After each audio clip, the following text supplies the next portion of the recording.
Tanda ako sa seminaryo dati, may isang pari nagkwento sa akin ng isang storya.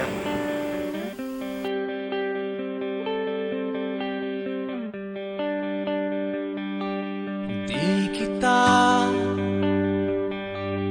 malimutan sa mga... Alam ko, pinupunan ng Panginoon ng mga walang piraso dito. Sapat na ang pagmamahal na binibigay niya. Pero, ramdam ko, hinibo ang sarili ko.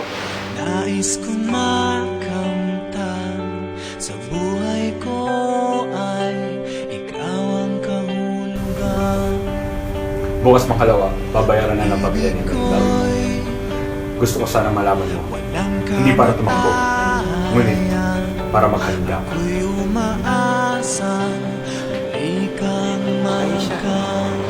galit sa'yo ang Diyos. Hindi niya kayang magalit.